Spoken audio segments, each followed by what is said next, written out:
Robert Kearns is on a bus heading somewhere far away. He looks disheveled and tired. Shortly after, the police order the bus driver to stop for a security check. When they enter, they go straight to Robert's seat. Robert Kearns? Sir, your family's very concerned about you. They speak to him quickly and politely, but Robert seems confused and lost in thought. They soon take him off the bus, and the story flashes back 3 years earlier, showing Robert's life before this moment. The scene shifts to Detroit, where we see Robert at a church gathering. Here, he is well-dressed and socializing with friends. You talking about basketball? Kearns. You probably mean that. He is an engineering professor, happily married to a beautiful woman named Phyllis. They have 6 children. After the ceremony, they get into their car to drive home. It is raining. As Robert drives his Ford Galaxy, the steady movement of the windshield wipers irritates his troubled vision. Look at this. I turn this thing off. He realizes that he has to keep turning the wipers on and off. When they're on, the windshield stays clean, but the wipers drag noisily across the dry glass. When they're off, raindrops quickly cover the windshield, making it hard to see. At this moment, I thought about how often a small or unnoticed annoyances can inspire great inventions. By the way, a similar story happened with the invention of a household mop. If you know what movie I'm talking about, let me know in the comments. All right. At home, Robert stares into the bathroom mirror, carefully watching how his eyes blink automatically, effortlessly and usefully. Phyllis comes in, inviting him to bed, but he kisses her and excuses himself, saying he has something important to do. I'm gonna be right back. Huh? Yeah. Huh? He goes straight to his garage and starts examining the car's hood, studying how the windshield wipers work. He does calculations and stays up all night trying to make sense of his idea. He is inspired to create a wiper blade that works like the human eye, one that blinks every few seconds instead of moving continuously. The next morning, Phyllis takes care of the children, making breakfast and getting them ready for school. Robert, however, slept late and now has to rush to work. He loves his children, but he is already obsessed with his wiper idea. All right. Don't use your wipers today. What? At work, he teaches his usual class. We see that he is a smart man who admires inventors. Engineering has always fascinated him, and he encourages his students to create something new in their lives instead of just working for others. Later, during a break, he talks to his colleague, Jerry. Robert explains that after his experiment the night before, he realized he can create a time gap between wipes mechanically, but he might be able to do it electronically. Mistake. I can't do it mechanically. You might be able to do it electronically. Jerry isn't very interested and doesn't ask more questions. Robert doesn't care. At home, while working in his workshop with his sons, Robert suddenly notices that his blueprint for the first automatic wiper is making sense. It could actually work.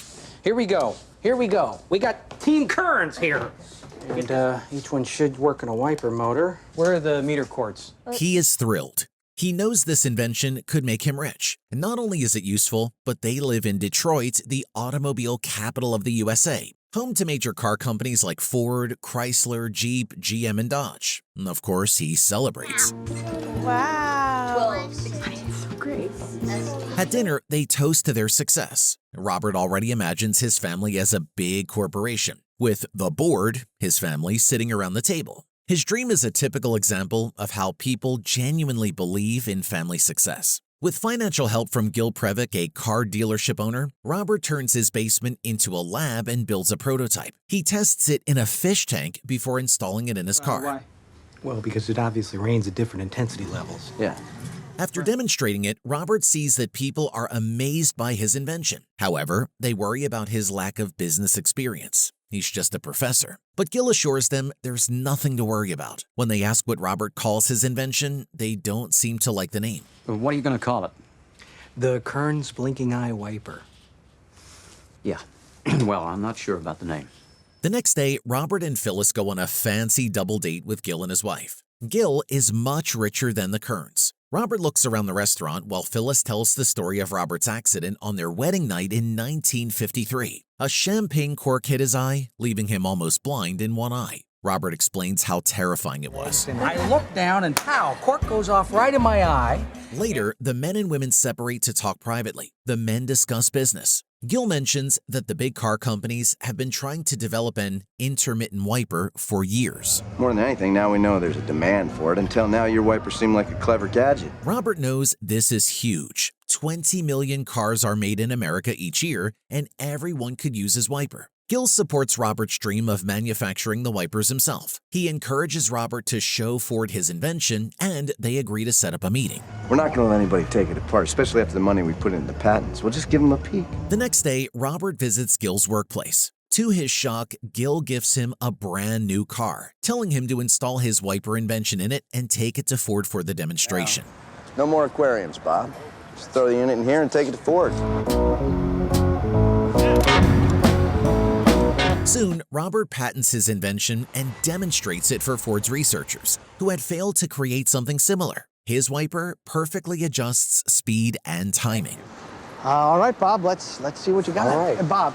But when the engineers ask to see how it works, Robert refuses.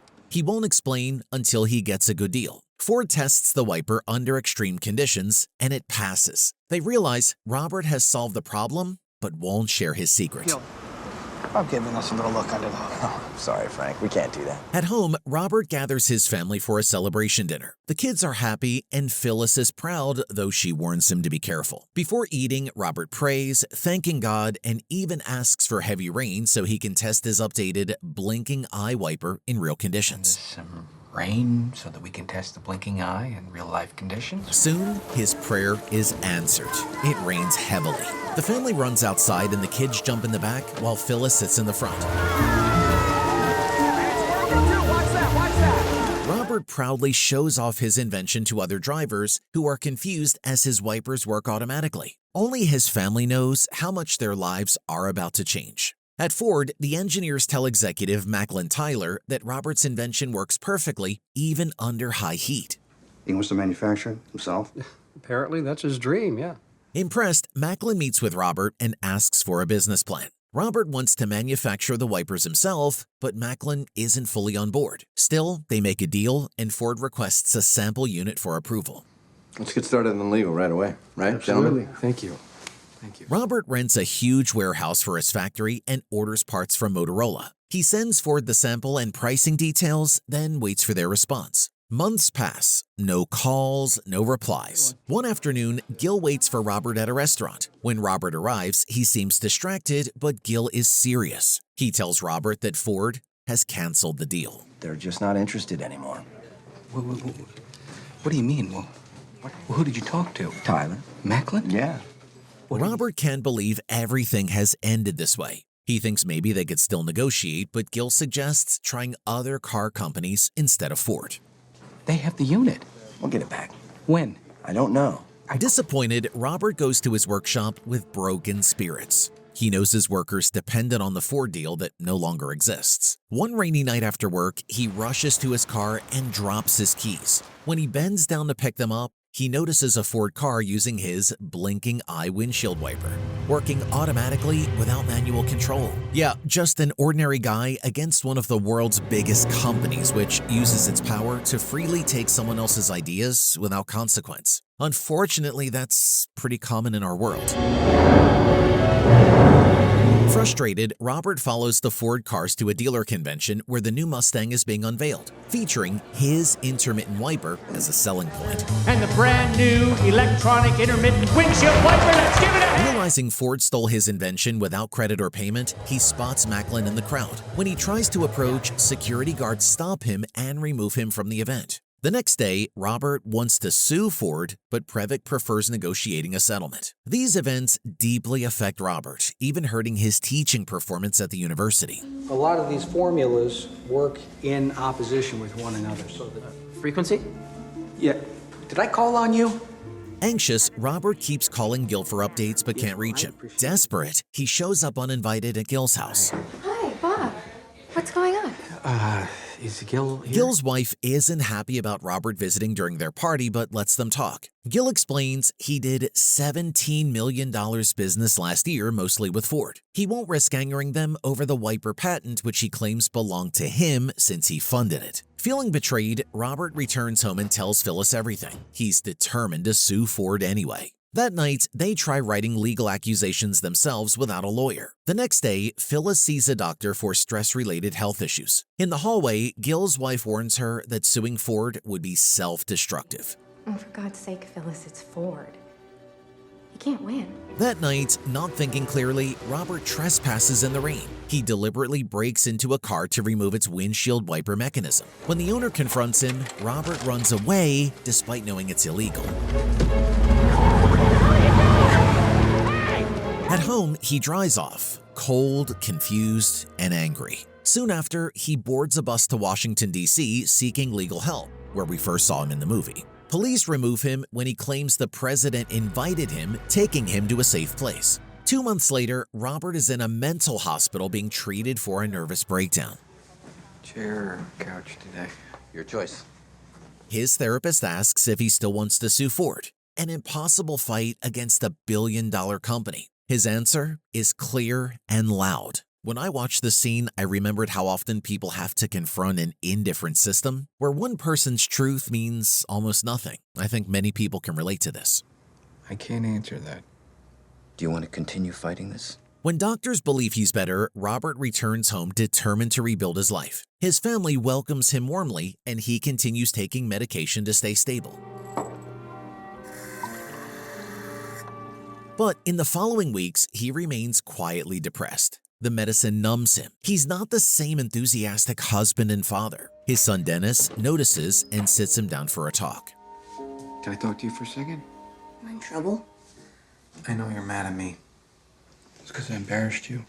If I don't do something, I'm afraid I'm going to start feeling like I did before, and I can't handle that. Robert explains how he has a lawyer and is suing Ford professionally this time. He asks Dennis to take care of the family while he's occupied. Frustrated, Dennis leaves the conversation. Is that all you have to say?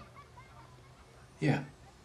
Soon, Robert and Phyllis meet their new lawyer, Gregory, who warns that suing Ford is serious, but promises to fight for justice. They plan to sue all car companies using Robert's patents. Ford is just the first. We're going to be bringing suits against every automobile company. Encouraged by Gregory, they feel hopeful. Gregory suggests getting Gil's help, but Robert isn't sure. Later, Robert meets Gil, who calls the wiper just a blinking eye windshield wiper.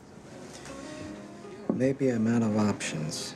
Robert promises he's handling things professionally now. Gil asks why Robert isn't suing him too. Robert says after 25 years of friendship, he won't. You sued everybody else. What's wrong with me? Nothing. Gil suggests they might get a quick settlement and Robert could regain his patents. But he refuses to testify against Ford. Soon after, Gil mails Robert documents giving him full patent ownership. At dinner with Gregory, they celebrate news that Ford offered a $250,000 settlement. That Ford has offered to settle for $250,000. Phyllis is happy, but Robert is upset. Ford won't admit he invented the wiper. He refuses the offer. Gregory warns court will be expensive, suggesting they take the money. That's wonderful. I think we'd like to think about it. Sure, of course. Maybe.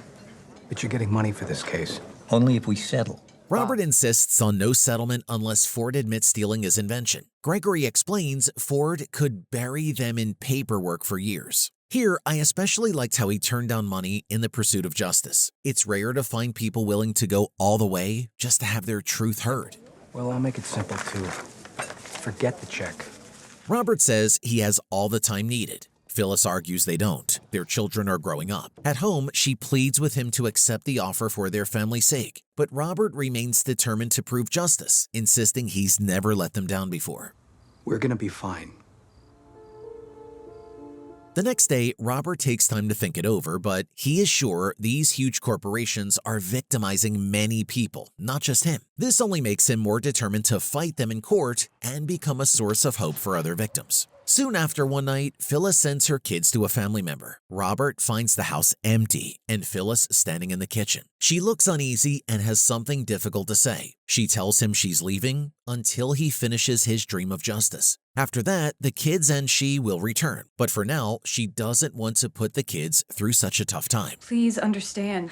This is overwhelmed. God damn it, I need you right now! He asks her if she still loves him and she says yes. It's all temporary, she says. They hug and he makes promises. Then she leaves him. 4 years later, Robert is living alone doing his daily chores before heading out in the morning. Unexpectedly, he goes to Dennis's school and waits for him. Dennis is confused to see his dad, and it's clear they haven't kept in touch since Robert chose to continue his court case against Ford, instead of taking the money and living happily with them. Despite everything, they go grab a coffee. Over coffee, Robert tells Dennis he is finally hopeful about presenting his case in court. Ford has been delaying everything, trying to run out the clock so his patents will expire. Robert says he doesn't want to wait any longer. If we can get them to court soon, they lose a very big advantage. How soon? However, Dennis seems uninterested. He says, "Good for you, Dad." After hearing too much legal talk, Dennis, tired and frustrated, excuses himself. He's upset that his dad keeps prioritizing the case over the family. Back at home, Robert sees the legendary Charlie DeFoe, the boss of Macklin, waiting in his driveway. Charlie is personally here to offer Robert a lot of money in addition to covering all his legal expenses. Robert isn't impressed. He simply asks what the condition is for accepting the money. He wants to know if they will admit to stealing his invention and try to deny him his day in court. But Charlie says there will be no such admission, just a plain $1 million offer. Ford is genuinely sorry if you've ever felt mistreated. Charlie even suggests Robert should move on and turn his life around after all these years. He gives Robert his card and says to call if he changes his mind. But Robert is clearly not interested. Doesn't matter. Just call me. I'll be waiting for your call, Bob, okay? Later, Dennis drops off his little sister at Robert's house. He doesn't even get out of the car to say hello, just drops her off and drives away. Robert tries to act like it doesn't bother him, but it does. He calls out to Dennis. I know you've carried a pretty big load for the family, Dennis. It's okay, Dad. Robert just wants to talk. We see that Dennis feels a bit guilty. The teenage girl loves her dad and offers to help him with some work. But he says they can do something fun today, since she always types documents for him during her visits. At night, Robert is working late on his court case when Dennis suddenly shows up with coffee. He wants to spend time with his dad and help with the paperwork. Days later, the trial arrives. Robert appears in court against Ford, representing himself since Gregory is no longer his attorney. His son Dennis is with him. The Ford lawyers give them a belittling look as if to say, "You're going to lose." The judge is even surprised that Robert would take such a risky move by representing himself against a giant corporation. But he goes ahead and sets the next court date. At home, all Robert's kids gather around. He talks with him. Somehow, the years they spent apart are being made up for as they help him with papers and documents. He casually asks how Phyllis is doing. His youngest daughter tells him it's been 4 years. Phyllis is probably seeing someone else. He doesn't hate her, he just wishes she could be there, facing this challenge with him. He still needs her. Late that night, the family stays up helping their father install a modified wiper on a car. They get tired and fall asleep on the couch scattered around. This shows how much they believe in their father and support his fight now that they are older. The next day is the trial, so that night, Robert takes time to call Phyllis. He tells her that her presence would mean a lot. But of course, Phyllis doesn't want to come. Okay. Goodbye. The next day, Robert sees Ford's executive Macklin and they lock eyes. But to his relief, his children show up to support him, making it clear he isn't alone. Robert smiles. As the trial begins, he makes sure the judge knows that his son Dennis is here to represent him as well. Simply because he is representing himself. Yes, Dr. Kearns. Robert is new to court in legal terms, which leads to some funny moments. But it's also admirable how one man dares to stand up against such powerful parties. Robert talks more than necessary, but the judge tells him it's okay, just relax and follow the steps. Soon, a demonstration of the invention and Ford's argument about ownership is shown exclusively to the jurors. Robert knows his work well. He knows how it began and how it was modified over the years. He asks smart questions to the defendants so they'll slip up and reveal the truth. Finally, Executive Macklin takes the witness stand. He's asked if he ever told Robert that he won the wiper competition Ford held years ago. Macklin just smiles and says, That doesn't sound like me. He claims he doesn't remember saying such a thing. He also says Ford never agreed to let Robert manufacture the wipers because Ford would never trust an inexperienced supplier. That would have been a disaster waiting to happen. Thank you, Mr. Tyler. The judge allows Robert to ask more questions. Robert asks if Macklin ever told him to come up with a cost per unit for the wiper. Macklin denies it and says, I don't know. I don't recall specifically everything I asked him. I may have asked. Robert presses again. Wouldn't asking for a cost unit suggest a manufacturing agreement, at least in common sense? Macklin denies that Ford ever considered using Robert to manufacture the wipers. The next witness is a professor. He argues that the blinking eye windshield wiper isn't much of an invention. He says it was just a minor modification of existing tools under the hood. Yes, work was done, but according to him, Robert doesn't deserve a patent. To respond, Robert quickly writes a note and gives it to his child, who runs out and soon returns with a book by Charles Dickens. That makes sense. Creativity isn't always about making something entirely new. Sometimes it's just a fresh combination of familiar elements. A great analogy, don't you think? Please, if I could just continue. How long will it take to get to the point, Doctor? Not very long at all. The defendants object, but the judge overrules them. Robert explains. All the words and letters in the book existed before Charles Dickens wrote it. Every word is in the dictionary. But does that mean Dickens didn't create something new? Of course not. Robert uses this to show that making new patterns from existing tools is still an invention and deserves recognition. Well, I admit I haven't thought about it in that way. After this, the judge calls for a break. Robert steps outside with Dennis. His daughter and other kids are there too, but what truly surprises him is seeing Phyllis standing with him. Thank you for coming. Go. After the break, Robert takes the witness stand himself. He acts as both the lawyer and the witness. He explains that this wiper isn't his first invention. He made other things before. Then he describes how the idea came to him. One day, after returning from church with his family, he noticed that the wiper wasn't very useful in the rain. It was almost blinding if it wasn't manually adjusted. Then he thought, why can't a wiper work like an eyelid? Why can't it blink? This explanation helps the jurors and the judge understand that Robert truly is the inventor. He knows what he's talking about. He didn't come all this way for nothing. Ford wronged him, and now he's finally being heard. That night, the family is gathered at home except Phyllis, who is officially separated from Robert. Suddenly, the door knocks, and when Dennis opens it, it's once again Charlie DeFoe. Once again, he is here to offer Robert money to drop the case in court and take the lots of money being offered for settlement. $30 million. Oh, how they don't want to lose. But if I was offered that amount, I would think twice. But Robert has already spent 12 years of his life, and there's no point in backing out. What would you do? Now look at these guys. Can you imagine what that would mean for their future? The money is a lot, however. $30 million settlement, but with no admission of wrongdoing. But this time, Robert is mature enough to not take matters into his own hands only. He tells Charlie without admission he will not allow it. But this is the life of his kids too, so he will let them decide if they want to take the money. However, this time, his grown-up children are mature enough to not be bought by money rather than truth. I don't know, Dad. It's a shitload of money. Don't do it, Dad. Humiliated and defied, Charlie DeFoe leaves the house, along with leaving the family alone for the rest of this court case. The next trial is all about the final argument and sentencing, and the tension in the air is hot. Robert goes to the witness chair, and this time, questions are asked by Mr. Finley, the defense. He begins by questioning how come Robert, out of nowhere, possibly misheard, convinced himself he won Ford's wiper competition. He then adds how maybe Robert has an undiagnosed medical problem that sets him off every once in a while. He recalls a time 4 years ago in Maryland when Robert was on a bus and was removed by the police. Robert says yes, he remembers it, but he sure doesn't want the topic mentioned. No, it was not. Do you recall being removed from a bus in Maryland by police? At the time, he told the officers he is going to Washington, D.C. since he is summoned by the Vice President of the White House. It was at the request of the White House. Do you remember that, Mr. Kearns?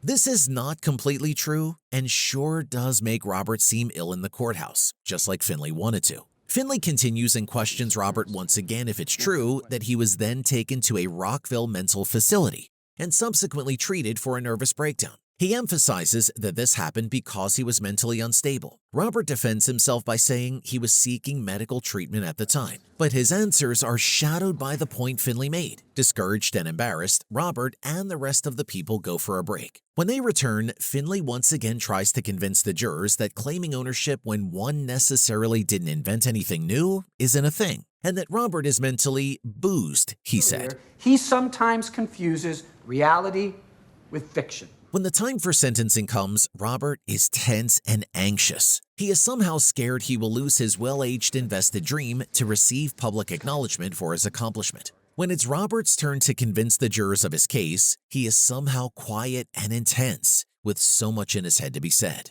But he starts off telling them how Mr. Finley mentions all the things he didn't invent, rather than most things he did invent and with patent ownership. He says it's because Finley can't. He emphasizes that Ford Motor Company used its fame and money and name and influence and power just so they could take advantage of the situation. And what they did is darn wrong. After much heartfelt speech by Robert, he tells them to use their great intuition, good heart, and feeling to see an inventor, a contributor to the society, someone that has been denied justice for a very long time, and make the right decision. They want you to believe that, because that is what they believe. Finally, the jury reaches a verdict, and we see a man reading the verdict. We find that the Ford Motor Company did infringe on... The courtroom bursts with happiness as the jury determines that Ford infringed his patents, but that the infringement was not deliberate. However, due to this infringement, the jury awards him $10,100,000. Infringements, we award the plaintiff $10,100,000. The family embraces Robert and congratulates him on owning his lifetime fought work. Gil also is in the courtroom and congratulates him. Hell, you earned it. I'm really happy for you. Thank you, Gil. While he is smiling and accepting happy comments, he spots Phyllis walking out. He runs towards her and tells her it is finally stopped. And so, what is next in their lives? You finally got everything you wanted. You deserve it. It has been 12 years in the process of Ford's betrayal, Gregory's bailing out, crush-outs, and their separation that night in the kitchen. Time has passed indeed, and Phyllis's answer to get back together is a high-key no. I don't know if I can go through this again. While they are about to say goodbyes, they are interrupted by a bunch of fans, perhaps car companies, that come and gift him with a champagne to celebrate his ownership and acknowledgement. Now, with him being occupied, Phyllis has to go and he has to let her. She walks away out of his life while he stays in inventor corners. A very tough scene. Personally, I would never trade my wife or family for a fight against the corporation. But to give him credit, Robert went all the way practically alone and achieved success. That's truly inspiring. Next, we see Father Robert with all his children dining in the same old diner. He is proud of what he has got them secured and how he somehow succeeded in life. The closing credits indicate that Robert later wins an $18.7 million judgment from Chrysler Corporation as well. And with that, the movie ends while Robert continues to go on with millions in his pocket.